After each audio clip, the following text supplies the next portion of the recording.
السلام علیکم ورحمۃ اللہ وبرکاتہ۔ امید ہے آپ سب خیر و عافیت سے ہوں گے۔ آج ہم آپ کے سامنے حاضر ہیں ایک نئے ٹاپک کے ساتھ۔ ہم نے آج کل مختلف سوشل میڈیا پر وائرل ٹاپکس جو ہیں ان پر ویڈیو بنانے کا ایک سلسلہ شروع کیا ہے، جس میں ہم اپنی رائے کو عوام الناس کے سامنے رکھتے ہیں۔ پچھلی دو ویڈیوز میں ہم نے مفتی انور شاہ صاحب جو کہ مولانا ظفر علی خان صاحب کے فرزند تھے، ان کے بارے میں تھوڑی سی ڈسکشن کی۔ کل میں اسی حوالے سے یوٹیوب پر کچھ ویڈیوز دیکھ رہا تھا، تو مجھے ایک ویڈیو نظر آئی جس میں ایک بریلوی مکتبہ فکر کے عالم دین ہیں، غالباً ان کا نام ہے مفتی ذوالفقار علی شاہ۔ اب علی شاہ ہے یا مفتی ذوالفقار شاہ ہے، بہرحال ذوالفقار ان کا نام ہے۔ ان کی ویڈیو میں نے اس کو سنا، میں نے کہا یہ اس کا تھم نیل کچھ ایسا تھا کہ تھم نیل پہ لکھا ہوا تھا کہ مفتی طارق مسعود صاحب جو کہ ایک جید عالم دین ہے،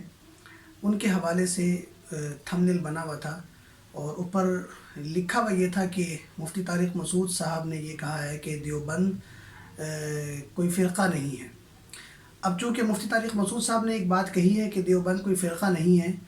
تو مفتی ذوالفقار شاہ صاحب جو بریلوی مکتبہ فکر کے عالم دین ہیں،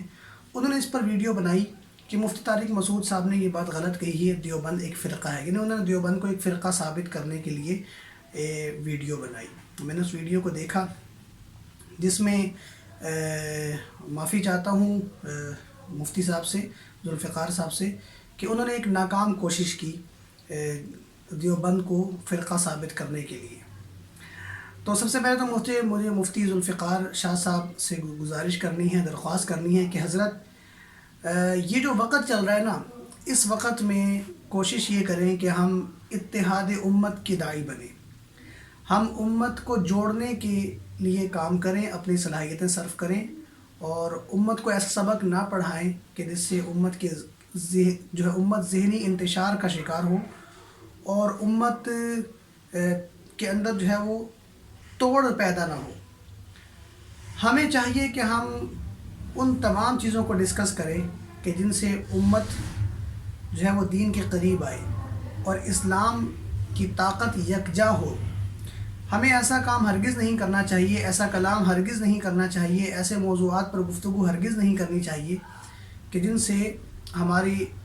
عام آدمی کا ذہن منتشر ہو اور وہ اسلام سے دور ہو، دین سے دور ہو۔ کہ یہ مولوی تو ہر وقت لڑتے رہتے ہیں کہ اس کا فرقہ، اس کا فرقہ، میرا فرقہ، تیرا فرقہ۔ تو یاد رکھیں مفتی ذوالفقار شاہ صاحب، آپ ایک ذمہ دار عالم دین ہوں گے، آپ کی گفتگو میں نے ایک دو بار پہلے بھی سنی ہے۔ ایسے موضوعات کو ڈسکس آپ نہ فرمائیں۔ میں آپ کو دعوت دیتا ہوں، آپ آئیں اور ہمارے ساتھ بیٹھ کر قہوہ بھی پئیں۔ میں اسلام آباد راولپنڈی کا شہری ہوں، آپ میرا خیال سے غالباً کراچی کے شہری ہیں، تو کبھی اللہ نے موقع دیا تو انشاءاللہ آپ سے ملاقات بھی کریں گے۔ لیکن اس وقت میں آپ تک اپنا یہ پیغام پہنچانا چاہتا ہوں کہ آپ ایسی موضوعات پر گفتگو کرنے سے گریز کریں۔ جہاں تک مفتی طارق مسعود صاحب کی بات ہے کہ انہوں نے یہ فرمایا کہ دیوبند ایک فرقہ نہیں ہے، تو یہ بات انہوں نے کوئی انوکھی نہیں کی۔ اس بات کو حقیقت کے مطابق ایسے ہی سمجھا جائے،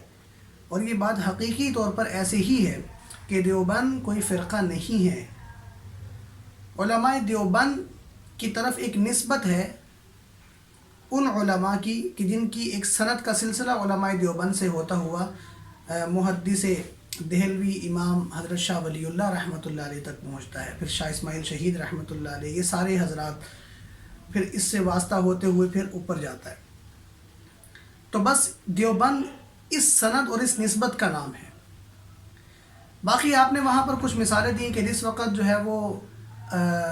علماء اہل سنت کو قتل کیا جا رہا تھا، ان کا خون بہایا جا رہا تھا اور ان کی خون کی ندیاں بہائی جا رہی تھی، اس وقت علماء دیوبند کو دیوبند میں مدرسے کی زمین الاٹ کی جا رہی تھی۔ آپ سمجھدار انسان ہیں، اہل علم ہیں، آپ مجھے خود یہ بتائیں کہ علماء اہل سنت کا قتل کیا جا رہا ہے اور علماء دیوبند کو زمین الاٹ کی جا رہی ہے مدرسے کے لیے، جو کہ یہ حقیقت نہیں ہے اس بات میں، یہ آپ کا الزام ہے علماء دیوبند پر۔ آپ کو تحقیق کرنی چاہیے، آپ نے یہ الزام لگایا ہے علماء دیوبند پر کہ ان کو مدرسے کی زمین کسی نے الاٹ کی۔ لیکن چلے آپ نے گفتگو کر لی، مجھے یہ بتائیں اس سے دیوبند کا فرقہ ہونا کہاں سے ثابت ہو گیا؟ زمین کا الاٹ ہونا اور زمین دینا مدرسے کے لیے، اس سے مدرسے کا ان علماء کا فرقہ ہونا کیسے ثابت ہو گیا؟ پھر آپ نے ایک بات یہ بھی کہی کہ علماء اہل سنت کا قتل کیا جا رہا تھا، تو علماء اہل سنت، علماء دیوبند بھی علماء اہل سنت ہی ہیں، وہ کوئی الگ سے کوئی طبقہ نہیں ہے کہ جن کو آپ اس طرح اہل سنت علماء سے نکال رہے ہیں۔ اس پر بحث کی جا سکتی ہے کہ علماء اہل سنت کی نشانیاں کیا ہیں اور کن وجوہات اور دلائل اور برہان کی بنیاد پر ان کو علماء اہل سنت قرار دیا جائے گا، لیکن اس موضوع پر میں ابھی گفتگو نہیں کروں گا، ویڈیو لمبی ہو جائے گی۔ ابھی فی الحال میں آپ کو یہ پیغام دینا چاہتا ہوں کہ خدا را،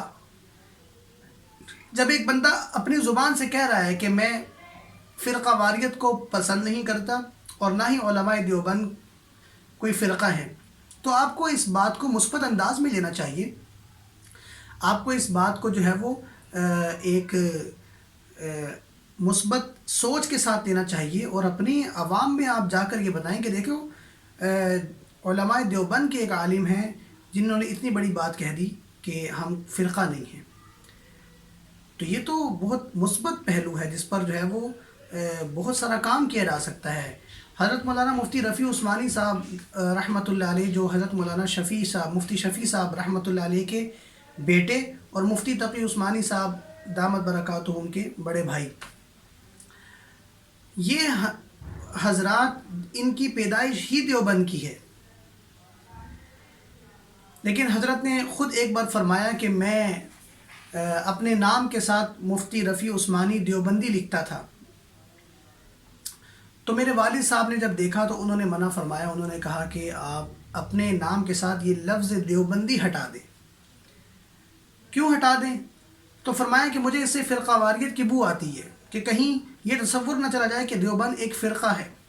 دیوبند ایک فرقہ نہیں، ایک مکتبہ نظر ہے، اس ایک سوچ رکھتا ہے، ایک نظریہ ہے علماء کرام کا، جو اس نظریے کے ساتھ جڑے ہوئے ہیں وہ اپنی نسبت علماء دیوبند کی طرف کرتے ہیں۔ اس کے علاوہ دیوبند نہ کوئی طبقہ ہے، نہ کوئی فرقہ ہے، نہ کوئی ٹولہ ہے، نہ کوئی جماعت ہے، یہ اہل سنت والجماعت کے علماء کی ہی ایک کڑی ہے جن سے اللہ تعالیٰ ساری دنیا میں کام لے رہے ہیں۔ تو آپ کو اس بات کو بالکل اس طرح عوام کے سامنے پیش نہیں کرنا چاہیے تھا۔ پھر آپ نے کہا کہ علماء کو جو ہے نا وہ سزائیں ہو رہی تھیں اور مالٹا میں اور پھر کالے پانی کے جیل میں ان کو جو ہے وہ بھیجا جا رہا تھا، اس وقت جو ہے وہ مدرسہ دارالعلوم دیوبند بن رہا تھا۔ حضرت تھوڑی سی معلومات ٹھیک کر لیں اور تھوڑی سی تحقیق کر لیا کریں، آپ کے علم میں شاید نہیں ہے، میرے پاس یہ کتاب موجود ہے، اگر آپ کو یہ کتاب نظر آ رہی ہے، اس کتاب کا نام ہے اسیران مالٹا، اسیران مالٹا، اور اس میں حضرت شیخ الہند مولانا محمود حسن رحمۃ اللہ علیہ، شیخ الاسلام مولانا حسین احمد مدنی رحمۃ اللہ علیہ اور مولانا عزیر گل رحمۃ اللہ علیہ، اسی طرح کئی ان علماء کے واقعات ہیں کہ جن کو مالٹا میں جیل ہوئی ہے، سزا ہوئی ہے اور انہوں نے ایک وقت وہاں پر گزارا ہے۔ تو اگر میرے پاس آپ کا کہیں ایڈریس مجھے کہیں سے مل گیا تو انشاءاللہ میں آپ کو یہ کتاب بھجواؤں گا تاکہ آپ اس کتاب کا مطالعہ بھی کر لیں اور آپ کے بھی علم میں اضافہ ہو جائے کہ ایسی بات نہیں ہے، علماء دیوبند نے بہت ساری قربانیاں دی ہیں اور مالٹا کی جیل تک پہنچے ہیں اور انگریز ہی کے دور میں پہنچے ہیں۔ اس لیے یہ کہہ کر اس دیوبند کو ایک فرقہ قرار دینا اور اس طرح کی کہانیاں گڑھنا، یہ آپ کی شان کے لائق بھی نہیں ہے اور آپ کے منصب کو زیب بھی نہیں دیتا۔ اللہ تعالیٰ ہمیں اکٹھا کرے، ایک کرے، نیک کرے، عالم بعمل بنائے اور عوام کو ہمارے سے فائدہ پہنچائے. وآخر دعوانا ان الحمد للہ رب العالمین. جزاک اللہ.